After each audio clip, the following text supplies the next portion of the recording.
다 같이 묵상할 하나님의 말씀 사사기 1장 28절부터 30절까지의 말씀입니다. 사사기 1장 28절부터 30절까지의 말씀.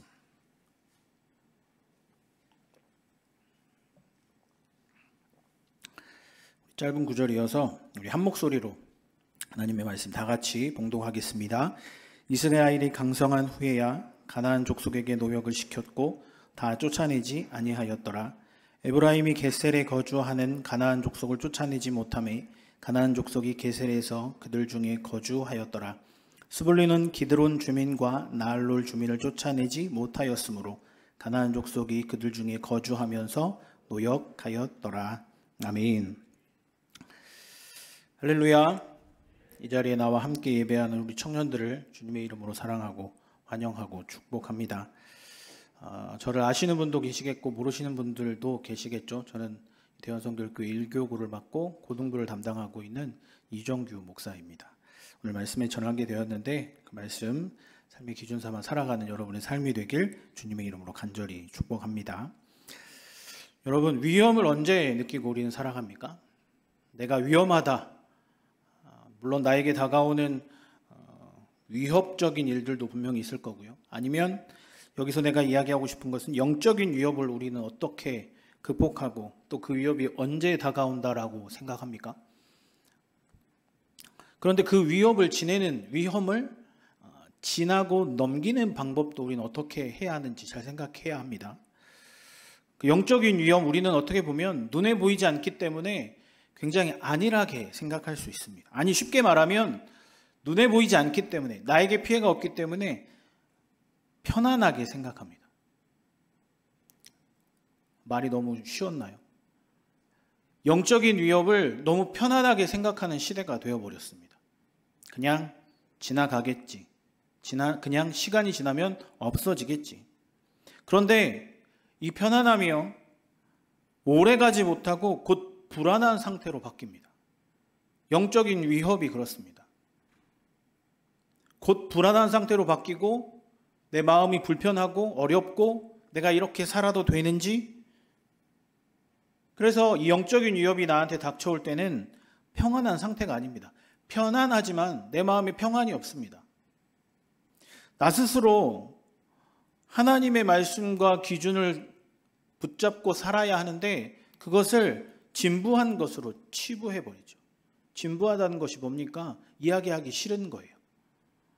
그리고 내가 그걸 이야기하면 다른 사람들이 나를 안 좋게 생각할까 봐, 나와 친구들이 함께 하는 자리에서 내가 믿음에 대해서 이야기하고 예수 그리스도에 대해서 이야기하고 교회에 대해서 이야기할 때 그 친구들이 나를 어떻게 볼까, 어떤 눈으로 바라볼까. 교회 다닌 건 익히 알고 있는데 눈치 없게 그런 이야기를 왜 여기서 하냐고 라고 생각하는 사람들, 예수를 믿지 않는 사람들과 대화를 할 때 아니면 일을 같이 할 때 내가 크리스찬임을 드러내지 않습니다. 그게 영적인 위험이라고 생각합니다. 굳이 그 일을 드러내야 할까? 그러면 여러분, 그런 일들이 일어날 때 우리 마음은 어떤 마음을 먹냐면 나 스스로 이 위기를 잘 넘겼구나 자위하게 되죠. 다른 사람들이 이 이야기를 안 하는 것이, 나를 티를 안 내는 것이 잘 넘어갔겠구나. 이 정도면 되겠지, 괜찮겠지 하고 그냥 넘겨버리죠. 그런데 예수님을 믿는 사람이라면, 크리스찬이라면 한편으로 이런 의문이 올라올 겁니다. 내가 이렇게 하는 게 맞을까? 오늘 말씀에서 여러분 한 가지 꼭 짚고 넘어가야 될 것 한 가지를 오늘 말씀드릴 텐데, 여러분 하나님의 말씀과 하나님의 영적인 위협을 소홀히 여기기 시작하게 되면 아주 정확하게 여러분은 위험을 직면하게 됩니다. 그리고 그 믿음의 길에서 추락하게 됩니다. 오늘 본문을 통해서 어떻게 그런 상황에 이르게 되는지 한번 살펴보려고 합니다. 오늘 여러분이 읽을 말씀 사사기 말씀입니다. 이 말씀에 들어가기 전에 사사기서가 어떤 성경인지 알고 시작하면 말씀이 이해가 조금 더 될 텐데, 사사기는 모세오경 뒤편에 있는 책이에요. 모세오경이 끝나고 모세오경 앞에 5권의 성경이 있고 그 다음 여호수아, 그 다음 사사기입니다. 성경이 정확하게 시대 순으로 나열되어 있는 것은 아니지만 대략적인 타임라인으로 연결되어 있죠. 모세오경을 통해 하나님이 이스라엘 백성들에게 주신 명령이 모세를 통해 여호수아에게 흘러 여호수아 이후에 사사기의 이야기로 전반적으로 이어집니다. 모세오경에 나온 대부분의 이야기 내용은 애굽에서 나온 이스라엘 백성들이 하나님의 명령을 의지하여 약속의 땅 가나안 땅으로 가는 여정이죠. 개인적으로는 출애굽기 이야기를 굉장히 좋아하고 많이 연구해보고 있는데 그런 이야기들이에요. 이후 이 여호수아는 모세의 리더십을 이어받아 약속의 땅에 들어갑니다. 그리고 그 이후 사사기를 통해서 가나안 땅에 일어나는 사건들을 기록하고 있는 책이 바로 이 사사기 말씀입니다. 그런데 여러분, 가끔 드라마나 영화를 보면 이야기가 쭉 진행이 되다가 배경이 바뀌거나 한 가지 사건이 마무리되면 어떻게 되죠? 그냥 거기서 시간도 안 되었는데 드라마가 끝나나요? 어떻게 되죠? 배경이 바뀌거나 이야기가 끝나면 또 다른 스토리가 시작이 되죠. 또 다른 이야기가 시작이 됩니다. 말씀드렸다시피 하나님의 인도하심을 따라 가나안 땅에 들어간 이스라엘 백성들, 모세오경까지 넓게 보자면 여호수아서까지는 하나님이 인도하여 가나안 땅에 이스라엘 백성들을 집어넣었어요. 그렇다면 사사기는 가나안 땅에서 일어난 사건이거든요. 그런데 하나님의 인도하심을 받아 가나안 땅에 들어갔어요. 배경이 바뀌는 거예요. 이야기가 새로 시작되는 거예요. 백그라운드가 바뀌는 겁니다. 사건이 일어나는 지역이 바뀌어요. 그렇다면 뭔가 새로운 이야기가 시작되겠죠. 자, 사사기는 출애굽 당시의 이스라엘 백성에 이어 3세대의 사람들이에요. 세대가 3번에 걸쳐서 많은 시간이 흘렀어요.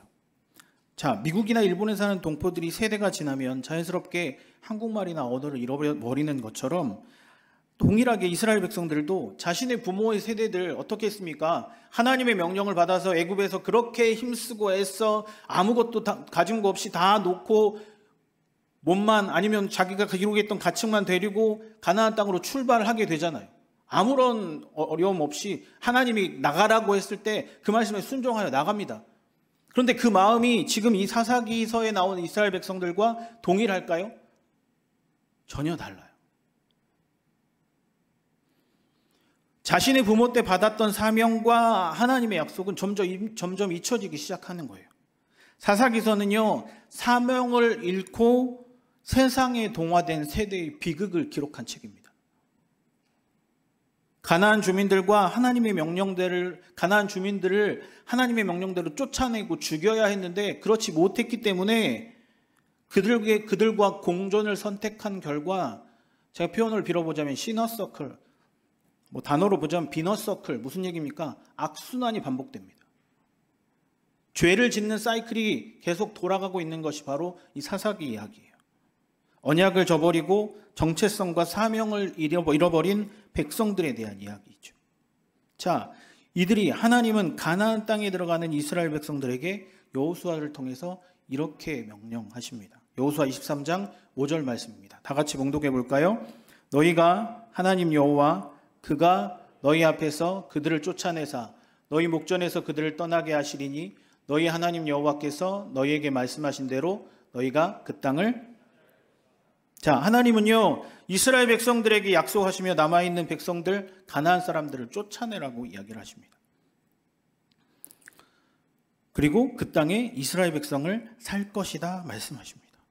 자, 하나님은 이미 여호수아를 통해서 가나안 땅에 들어갈 모든 준비들을 마치셨어요. 지난주 우리 계속 묵상하고 있는 생명의 삶을 보면 출애굽기 말씀을 같이 묵상하고 있습니다. 청년들도 동일하게 같은 내용으로 하고 있죠. 맞나요? 출애굽기. 예. 8장 8월 14일 본문에 보면 창세기 6장 말씀이 시작되는데 그 창세기 6장 말씀은 무엇이냐면 노아의 방주 사건의 시작입니다. 노아의 방주가 왜 일어났는지, 왜 하나님의 일들이 이 땅 가운데 물로 쓸어버리는 심판이 일어났는지, 왜 방주를 만들게 되었는지 하나님은 6장 1절부터 세세하게 자세하게 이야기를 해주세요. 그런데 그 이야기를 하시면서 노아에게 이렇게 명령하세요. 너 방주를 지어 그리고 왜 이렇게 해야 하는지, 어떤 크기로 지어야 하는지, 이런 일들을 이렇게 내가 너희에게 보여주고 행할 거야. 자, 시작해 볼까? 라고 이야기합니다. 그런데 그 과정 속에 하나님이 하실 일과 노아가 해야 할 일들을 하나님은 정확하게 구분해 주세요. 심지어는 노아의 가족들이 방주에 타야 되는데 그 동물들 한 쌍씩을 어떻게 모았겠습니까?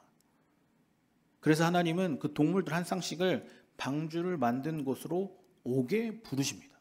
그걸 하나님이 하셨어요. 그리고 방주는 노아가 만들고. 이것처럼 하나님은 정확하게 하나님이 하실 일과 노아가 해야 할 일을 정확하게 구분해서 알려주세요. 똑같이 오늘 이 여호수아에 나온 23장 5절의 말씀처럼 너희가 해야 할 일은 이것이고 내가 이걸 해줄 거야. 하나님이 해주시는 일은 무엇이었습니까? 가나안 땅에 이스라엘 백성들을 들어가게 해준다는 거예요. 살게 해주신다라는 거예요. 자, 하나님이 하실 일을 기록했어요. 그러면 하나님이 하실 일을 이야기하셨다면 그 다음 어떤 이야기가 나와야 할까요? 바로 내가 해야 할 일들이 나옵니다. 이스라엘 백성들이 해야 할 이야기가 23장 12절에 나옵니다. 23장 12절 다 같이 봉독합니다. 너희가 만일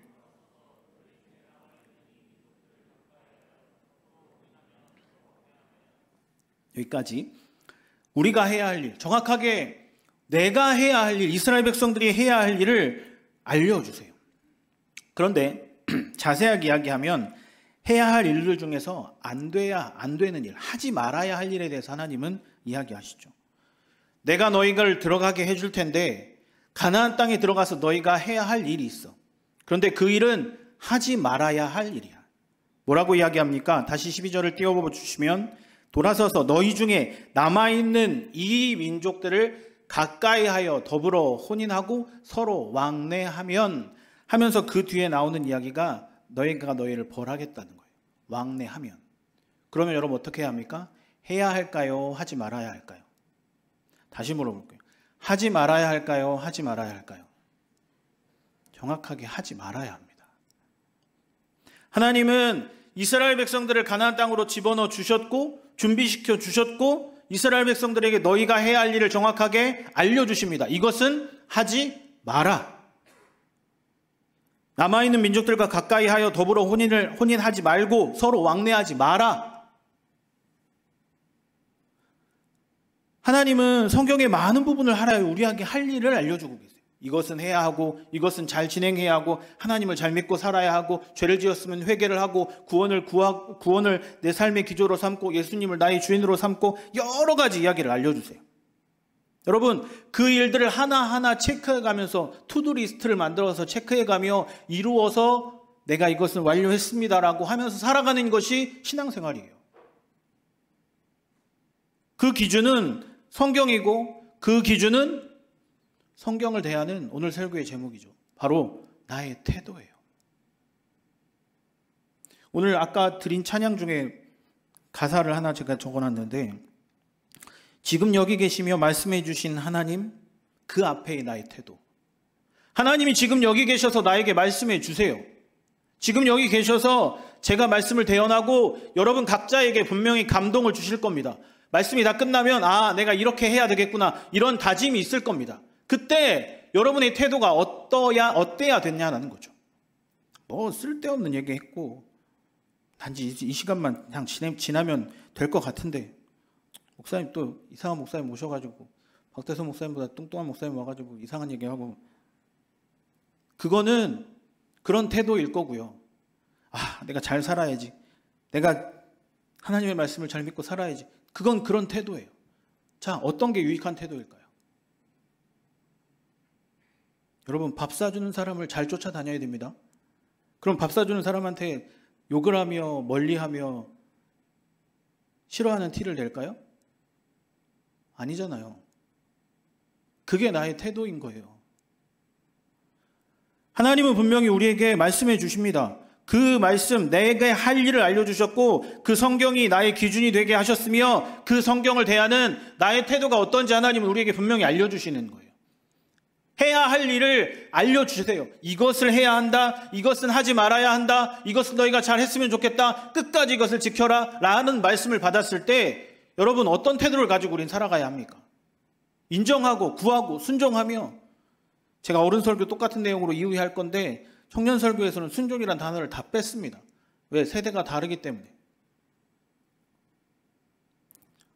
좀 더 기독교적으로 말한다면 진짜 그 말씀에 순종할 수 있느냐라는 거죠.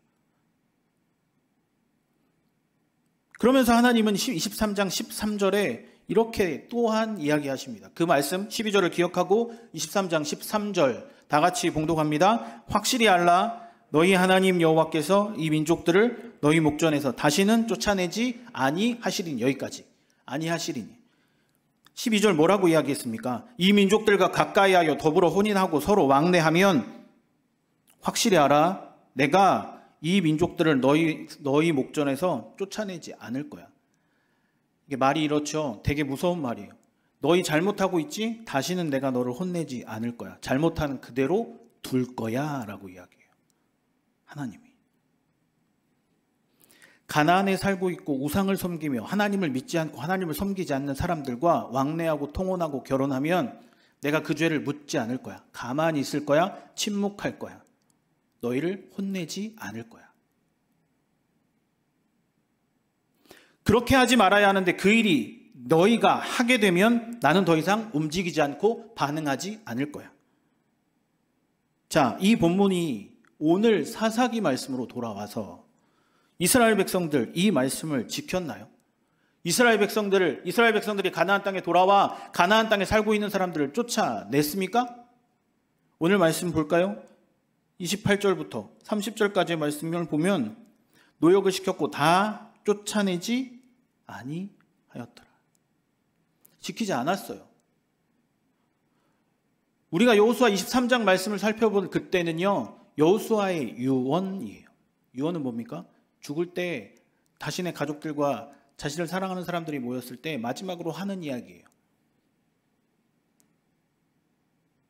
이스라엘 백성들에게 여호수아는 유언을 하며 쫓아내라고 이야기하지만 이스라엘 백성들 그 말씀 지키지 않았어요. 순종하지 않았다라는 거죠. 그 결과 가나안 백성들과 공존했고 타협했어요. 여러분, 우리의 일상은 어떠합니까? 내가 이 시대를 살아가는 데 있어서 내가 그리스도인이라고 제일 처음 이야기했던 이야기들 기억나십니까?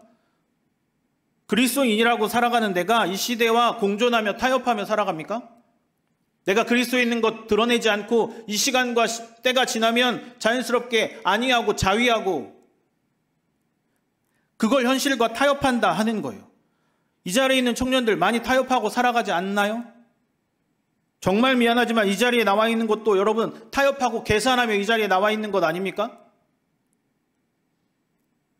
그렇지 않았다면 정말 다행이지만 요즘은요, 내가 할 수 있는 것을 먼저 생각하지 않아요. 학생들, 청년들 더 심한 것 같아요. 내가 할 수 없는 것을 먼저 생각해요. 대부분의 사람들은요, 먼저 이해가 되어야만 실행해요. 그리고 심지어는 굉장히 위험한 것 중에 하나라고 목사님 저는 생각하는데, 다른 사람들이 움직여야만 내가 움직여요. 굉장히 위험한 겁니다. 그것이 옳은 줄 알아요. 앞서 말한 것처럼 이 방법은 하나님의 방법이 아니에요. 그 명령을 지켜 쫓아내라고 했으면 쫓아내고 죽였어야 했는데 그 일들을 지키지 않은 거죠. 내가 판단하고 내가 결정한 방법이 아닐까요? 그런데 이 시대를 살아가는 데 있어서는요, 예수 그리스도를 믿는 사람이라면 여러분 하나님이 먼저여야 합니다. 믿는 자라면, 예수 그리스도가 나의 주인이라고 고백하는 사람이라면 주체가 변해야 해요. 내가 할 수 없는 것을 먼저 생각하는 것이 아니라 하나님, 이 일이 맞습니까? 그렇다면 제가 행하겠습니다라는 믿음이 있어야 된다는 거죠. 우리는 조물주로서 창조된 인간이잖아요. 그러면 창조주 되신 하나님의 일하시는 방법, 그 순서를 우리는 순응해야 된다는 거죠. 내가 먼저 계산하여 그 일을 구하는 것이 아니라 하나님의 뜻이 맞는지, 그 일이 성경에 쓰여 있고 나의 기준과 하나님이 나에게 주신 기준에 맞는지 생각하고 판단해야 한다는 거죠. 여러분, 출애굽 때부터 그랬어요. 제가 출애굽기 굉장히 좋아한다 그랬죠. 하나님은 모세를 부르실 때 하나님의 계획에 대해서 모세와 상의하지 않으셨습니다. 내가 이렇게 하려 하는데 너의 생각은 어때? 물론 세상의 방법은 회의하고 의견을 맞추고 브레인스토밍하고 해야죠. 근데 하나님은 인간에게 그런 일들을 맡기시며 모세로부터 시작된 모든 사람들, 아니 아담으로부터 시작된 모든 사람들에게 하나님은 상의하지 않으세요. 설명하지도 않으셨어요. 나를 위해 일하라. 나의 부르심에 응답하라. 바로에게 가서 내 백성을 달라 하라. 모세 못한다고 하잖아요. 하물며 우리의 상황 속엔 하나님이 어떻게 일하실까요? 하나님이 나와 상의하실까요? 아니요. 전혀. 하나님은 우리에게 단편적으로 명령하시는 거예요. 혹시나 사람이나 환경을 통해서 하나님이 여러분에게 말씀하시고 명령을 하신다면 여러분 그 말씀에 응답하시길 주님의 이름으로 간절히 소망합니다. 여러분 명령을 회피하거나 부정하지 않으십니까? 듣기 싫다고 그 명령을 들었는데 듣지 않았다고 하지 않으십니까? 안 돼요. 우리는 잘 판단하고 결정해야 해요. 그리고 뒤이은 본문 여러 족속들이 나오죠. 오늘 읽은 28장의 30절까지의 말씀 이후에 여러 족속들이 쫓아내지 못하고 나와요. 왜 성경은 많은 지변을 빌어 이것을 기록했을까요? 다른 구절을 기록해도 부족한 이 성경에 왜 성경은 여러 지파들을 기록했을까요? 요셉의 가문, 스물론, 기드론 주민, 아셀, 납달리, 아모리. 여러분 이건 되게 무서운 건데요. 말씀을 지키지 않은 사람들을 기록한 거예요. 왜? 나중에 처벌하려고. 하나님은 분명히 쫓아내라고 이야기하셨는데 쫓아내지 않았고 그들과 함께 타협하며 살았기 때문에 하나님은 정확하게 이 말씀을 기록하여 나중에 이 민족들을 다 멸하십니다. 사사기의 결론이 뭔지 압니까? 베냐민 지파 600명만 남고 나머지는 다 죽어요. 쫓아내지 못했기 때문에. 여러분 사사기 1장 시작부터 쫓아내고 하나님의 명령을 지키고 여호수아부터 말씀한 그 명령을 지키고 다 처리하고 살아라고 이야기했는데 그것을 못하니까 하나님은 정확하게 그 민족들을 기록하셨어요. 그리고 나중에 이 민족들을 다 없애버리세요. 사사기 제일 마지막에 보면 베냐민 민족 600명만 살아남아요. 다 죽어요. 하나님은 정확하게 경고하시는 거예요.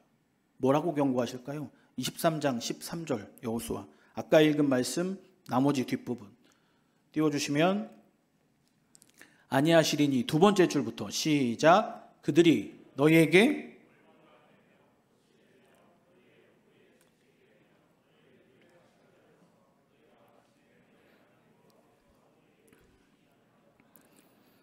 결국 쫓아내지 않은 가나안 백성들 때문에 이스라엘 백성들이 어떻게 됩니까? 말씀 잠깐 띄워주시면 뭐라고 나옵니까? 올무가 되고 덫이 되고 채찍이 되고 가시가 돼요. 주신 약속을 지키지 않으니 그 사람들 때문에 우리 삶 가운데 올무가 되고 덫이 되며 채찍이 되고 가시가 되는 거예요. 하나님은 이스라엘 백성들을 선택하셨어요. 그리고 이스라엘 백성들은 하나님을 믿고 의지하며 잘 살았어요. 그런데 이스라엘 백성들은 그 하나님의 명령을 지키지 못해 타협하며 나와 함께 하시는 하나님을 잊어버립니다. 말씀을 마무리합니다. 하나님은 에스겔 선지자에게 이렇게 이야기하세요. 에스겔 3장 3절 내가 이르노니 이르시되 인자야 내가 내게 주는 이 두루마리를 내 배에 넣으며 내 찬자에 채우라 하시기에 내가 먹으니 그것이 내 입에서 달기가 꿀 같더라. 하나님은 에스겔 선지자에게 하나님의 말씀을 내 배에 넣으며 창자에 채우라 이야기합니다. 여러분 이게 이해가 되는 말씀입니까? 이 성경책 한 장 찢어서 내가 꾸깃꾸깃 해가지고 먹으란 이야기예요. 그런데 이 말씀을 듣고 하나님 에스겔 무슨 말씀을 하십니까? 이걸 어떻게 먹어요? 3장 3절 중간에 뭐라고 이야기하냐면 내가 먹으니 실제로 먹었을까요? 잘 모르겠어요. 그런데 그 결과가 기록되어 있죠. 내 입에 달기가 꿀 같더라. 에스겔 선지자는 하나님의 말씀을 받아 누려 그 일들의 달기가 꿀 같음을 경험했어요. 자, 그러면 선지자가 해야 할 일 뭐죠? 이스라엘 백성들에게 전해야 되겠죠. 전했습니다. 이스라엘 백성들은 어떤 반응을 할까요? 정말 미안하지만 마음이 무너진 굳어진 이스라엘 백성들, 이마가 굳고 마음이 굳었다 그랬어요. 두 가지의 표현이에요. 이마가 굳고 마음이 굳었어요. 이해하기도 싫고 받아들이기도 싫다는 거예요. 누가? 이스라엘 백성들이. 여러분, 이것이 말씀에 대한 태도예요. 에스겔이 이해가 되고 이해가 되고 납득이 안 됐을 때 그 말씀을 먹었더니 꿀같이 달다고 이야기합니다. 그런데 이해하기도 싫고 받아들이기도 싫은 이스라엘 백성들에게 그 말씀을 주니 받아들이지 않는 거죠. 이스라엘 백성들은 굳은 마음을 꺾이지 않겠다는 표현과 나의 생각을 포기하지 않겠다라는 단단한 마음을 가지고 있었어요.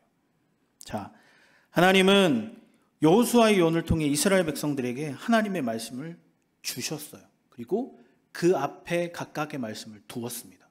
자, 여러분 앞에도 지금 성경책이 놓여 있고 지금 계속 말씀을 전하고 여러분에게 말씀을 앞에 놓아드려요. 자, 그 말씀을 받았을 때 여러분의 태도는 어때야 합니까?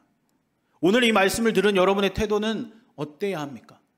이마가 굳고 마음이 굳어져서 그 말씀을 받아들일 수 없습니까?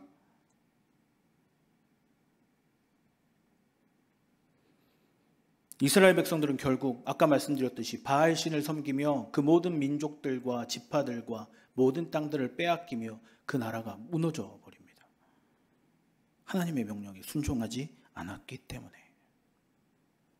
사랑하는 청년 여러분, 하나님의 말씀을 받는 태도는 여러분 어떻습니까?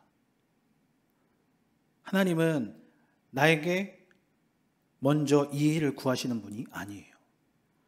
아담에게도 그러셨고 아브라함에게도 그러셨으며 모세에도 그러셨어요. 그러면 나에게도 하나님은 그러신 분이에요. 나에게도 이해를 구하시는 분이 아닙니다. 그렇다면 우리는 어떻게 해야 합니까?